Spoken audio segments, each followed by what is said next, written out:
The boy looked at that park bench as if it were the most important place in the world.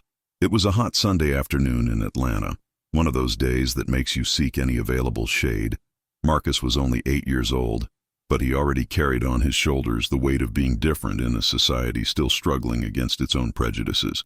If you've ever experienced something similar in your childhood, leave a comment below sharing your experience, because this story will touch your heart in ways you can't imagine. Piedmont Park was bustling that Sunday. Entire families were enjoying the weekend, children running between the trees, and all the benches were occupied by people resting from the heat. Marcus held tightly to his grandmother's hand. Miss Dorothy, a 70-year-old woman who had raised her grandson alone after his parents died in a car accident when he was only 3 years old. Miss Dorothy worked as a housekeeper in 3 different homes to support the family. Her calloused hands told the story of a lifetime dedicated to hard work, but her eyes always sparkled when she looked at Marcus. He was her reason for living, her pride, even when people on the street sometimes gave them strange looks. That day, they had come to the park because Marcus had won a scholarship to a private school in the neighborhood. It was a special Sunday, a day of celebration. Miss Dorothy had even bought ice cream for her grandson, something rare in their tight budget. The boy licked his vanilla popsicle while watching the other children play. That's when they approached a bench where a family was sitting. The father, a man in his 40s, wore an expensive polo shirt and imported sunglasses. The mother wore a dress that cost more than Miss Dorothy earned in 2 months. And between them, a blond boy about Marcus's age, playing with a portable gaming device that looked like it had come from the store that very day. Miss Dorothy was tired. She had worked until noon that Saturday at a house in Buckhead, and her legs ached. She looked at the bench and saw there was a small space at the end, enough for her to sit for a little while as Marcus finished his ice cream.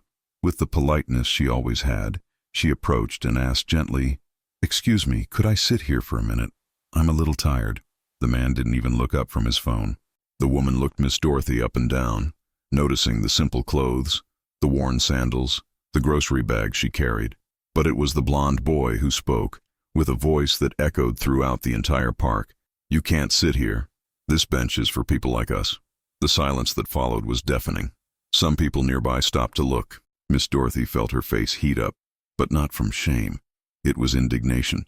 Marcus, who until then had been distracted with his ice cream, looked at the blond boy with an expression that mixed confusion and sadness. The blond boy's father finally looked up and, instead of scolding his son, gave a crooked smile and said, "Yeah, this bench really looks better with people of our level." The mother laughed quietly, as if this were the most natural thing in the world. Miss Dorothy held Marcus's hand firmly and said with dignity, "Come on, my child, let's find another place." But when she started to walk away, Marcus didn't move. The 8-year-old boy looked directly at the blond boy and said something no one expected. "That's okay. You can stay there. But I want to show you something." Marcus took a folded paper from his backpack. It was the scholarship certificate he had won. He unfolded the paper and showed it to the blond boy, who stopped playing his video game to look. "Do you know what this is?" asked Marcus with a firm voice that didn't seem to come from an 8-year-old child. "It's a full scholarship I won to study at Westminster Academy. Do you know why I won it? Because I'm the best student in my school. Because I read 3 books a week. Because I know how to speak Spanish and I'm learning French on my own." The blond boy completely stopped playing. His parents also paid attention, with expressions that began to change. Marcus continued, "My grandmother works very hard to give me an education. She cleans houses for people who sometimes don't even say thank you to her. But you know what? She's the smartest person I know. She taught me to read when I was 4 years old. She taught me that a person's value isn't in the clothes they wear or the bench where they sit." The entire park was paying attention now.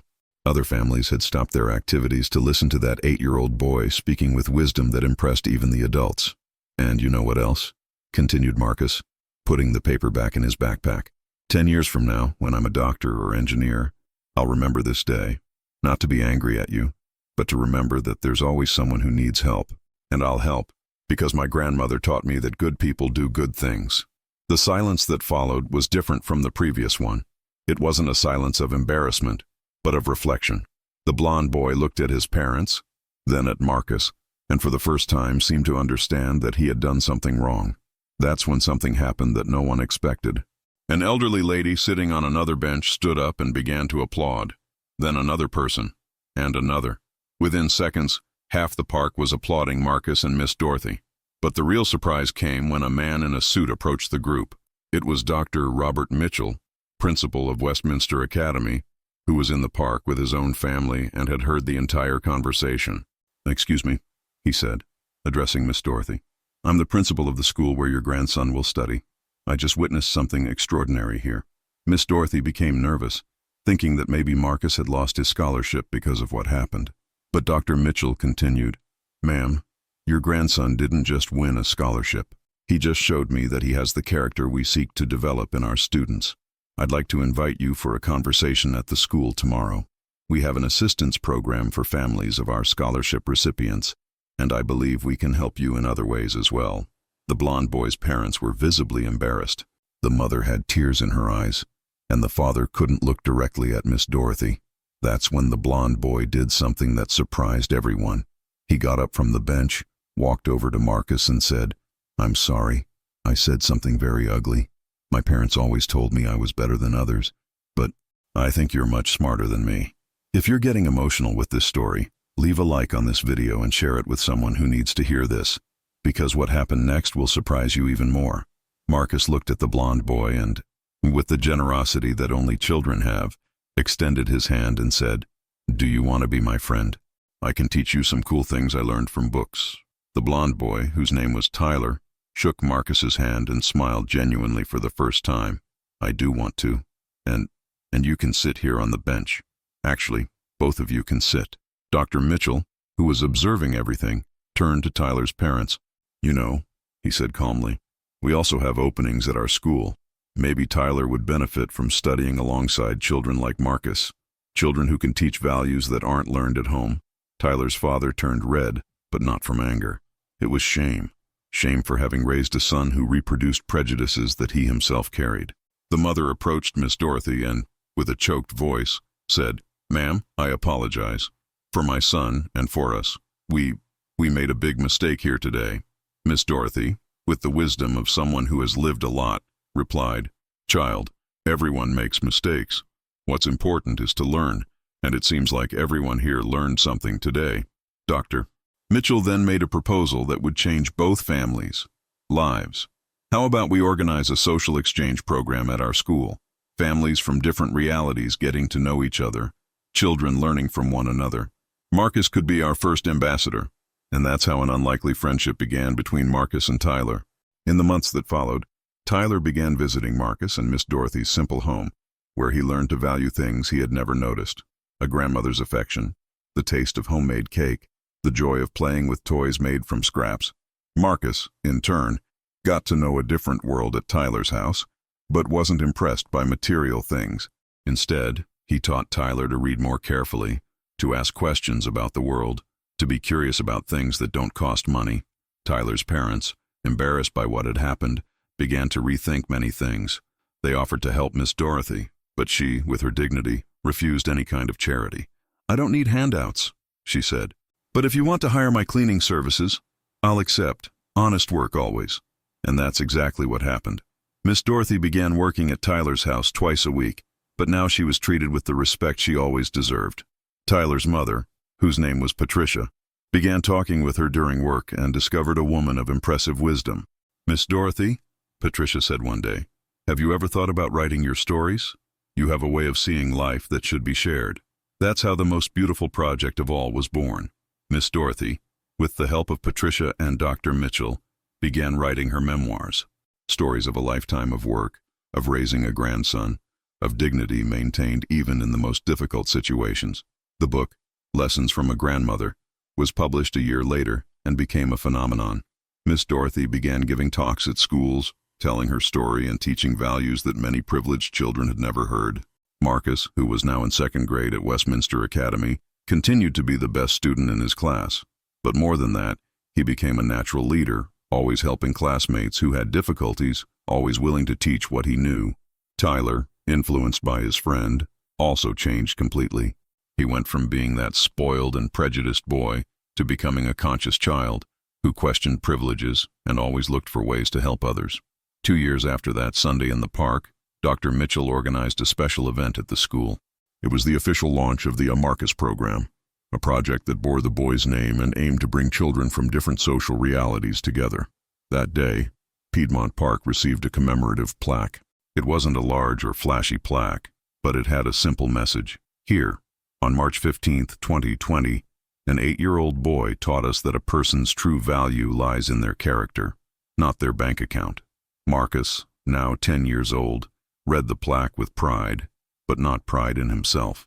It was pride in his grandmother, who stood beside him, wearing a new dress she had bought with money from the book. Miss Dorothy was no longer a housekeeper. Now she was a writer, speaker, and consultant for the school's social program. Tyler was also there, along with his parents, who had become great friends with Marcus's family. The blond boy who once said, "You can't sit here," was now the biggest advocate for equality in his class.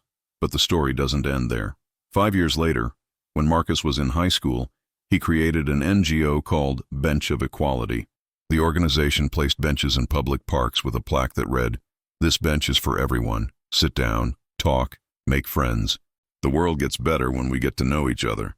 Tyler, who now studied at the same school as Marcus thanks to the social exchange program, was the vice president of the NGO. Together, they spread more than 100 benches throughout Atlanta, each one with the same message of inclusion and equality. Miss Dorothy, at 75 years old, remained active, giving talks and writing. Her second book, The Boy Who Changed a Park, told the complete story of that Sunday that transformed so many lives. In one of the most emotional talks she gave, Miss Dorothy said something that was engraved in the memory of everyone present. "My grandson taught me that it doesn't matter how many times someone tries to diminish you because of your color, your social condition, or anything else. What matters is how you respond." Marcus responded with education, dignity, and love. And look what came of it. The audience stood up in an ovation that lasted 5 minutes. Among the people applauding was Tyler, now a 15-year-old young man who dedicated his weekends to volunteer work in underserved communities. When Tyler was asked how he felt about being the villain of the story that changed so many lives, he responded with impressive maturity. "I don't see myself as a villain. I see myself as someone who was lucky enough to meet people who taught me to be better. That day in the park was the best day of my life, because that's when I learned what really matters." Marcus, who at 15 already spoke 4 languages and had a guaranteed scholarship to study medicine at Emory University, never forgot the lesson he learned that Sunday. In all the interviews he gave to newspapers and magazines, he always ended with the same phrase, "My grandmother always told me that education is the only thing no one can take away from you. But she forgot to mention that kindness is the only thing that multiplies when you divide it." If this story touched your heart, if it made you reflect on your own prejudices or how you treat people around you, I ask you one thing: share this message. Tell your children, your friends, anyone who needs to remember that we all deserve respect, regardless of where we come from or where we're going. Because in the end, true wealth isn't in what you have, but in who you are. And Marcus, that 8-year-old boy who was humiliated in a park, proved that being human, being dignified, being kind, is worth more than any fortune in the world. The last time I visited Piedmont Park, I saw a scene that deeply moved me. A black child was playing on the same bench where it all began, and a white child approached and asked, "Can I play with you?" The answer came quickly and with a smile. Of course, this bench belongs to everyone. And I knew that Marcus's lesson had spread far beyond what any of us could have imagined. Because sometimes, all the world needs is a child brave enough to teach adults how to be truly human. If you made it this far, leave a comment telling me what you thought of this story. And if you know someone who needs to hear this message of hope and equality, share this video.